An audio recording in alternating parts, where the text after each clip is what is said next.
Steel का sector जो है वो कैपिटल इंटेंसिव सेक्टर है और काफ़ी पैसे लगते हैं वहाँ पे। और पिछले कई सालों से हमने देखा है, काफ़ी समय से, कि ये सेक्टर जो है काफ़ी स्ट्रेस्ड है। मुख्य समस्याएं इस सेक्टर की क्या हैं और हमारी सरकार उसको दूर करने की दिशा में क्या कर रही है, रोड मैप क्या है, उसके बारे में अगर हमें बताएं। देखिए, इसको जो स्टील कंपनियों के जो कच्चे माल की मैंने कहा कि कच्चे माल की समस्या को देखते हुए जो आयरन और कैप्टिव माइंस से हमने जो 25% और बेचने का जो अधिकार हमने दिया गया है, जिससे हमारे जो छोटे इंडस्ट्री है जो हमारे यहाँ स्थापित हुए हैं, इन कंपनियों को थोड़ी आसानी होगी और उनको कच्चा माल मिल पाएगा। तो ये इससे हमारा प्रोडक्शन बढ़ेगा। और मुझे लगता है कि ये अभी प्रधानमंत्री जी ने ये कोविड के समय हमारे इंडस्ट्री सेक्टर को और बाकी उद्योगों को भी ये जो कमी आई है और इसके कारण उद्योगों में थोड़ा गिरावट आने का कारण यही है कि इसको कैसे उभारा जाए।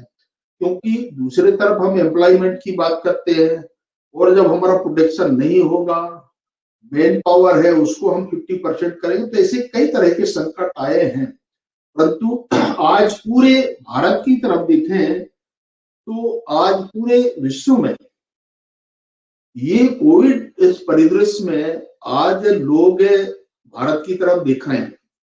और आज मुझे लगता है कि श्रीमान प्रधानमंत्री जी इस संभावना को भी आकलन कर रहे हैं और हम लोग भी देख रहे हैं। और ऐसे कि आज धीरे धीरे भारत की तरफ जो उद्योग धंधे हैं वो उनका आज रुझान बढ़ रहा है। तो इससे ये हम इसको भी आकलन कर रहे हैं कि जो हमारा रॉ मटेरियल है यहाँ पर क्या उसकी संभावना है। भारत में रनौर जो हमारा बहुत बड़ी संख्या में एक्सपोर्ट होता है, हमारी ये कोशिश है कि उसको हम डाइवर्ट करें और हमारे डोमेस्टिक मार्केट के अंदर वो आए। वो यही एक कारण है कि हमने इसलिए कुछ अभी प्रयोग हमने किया है 55% का।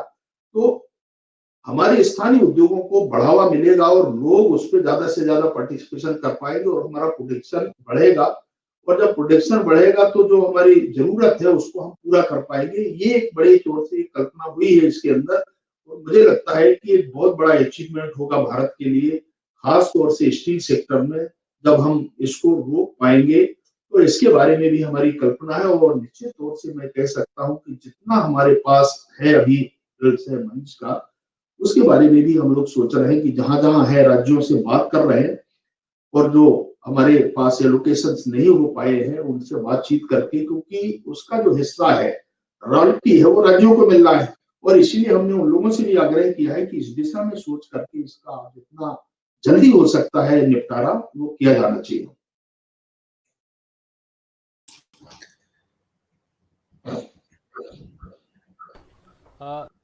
एक दो क्विक पॉइंट जोड़ना चाहूँगा कि स्टेट सेक्टर के बारे में मैंने पूछा था, पर यहाँ पे ये भी अपने दर्शकों को मैं बता देना चाहूँगा कि भारत जो है वो दूसरा सबसे बड़ा स्टील प्रोड्यूसर है, एक बड़ा एक्सपोर्टर है। और उसके अलावा दुनिया में दूसरे नंबर पे है भारत, जो ऑपरेटिंग प्रॉफिट का मामला होता है वहाँ पे स्टील सेक्टर में। तो ऐसा नहीं है कि ये स्ट्रेस ईज आउट नहीं हो रहा है, हम उस दिशा में चल चुके हैं। और जैसा कि मंत्री जी ने बताया कि 2030 तक हम 3 गुना जाने की बात कर रहे हैं, तो उस दिशा की यात्रा इस सरकार ने शुरू कर दी है। हम अच्छे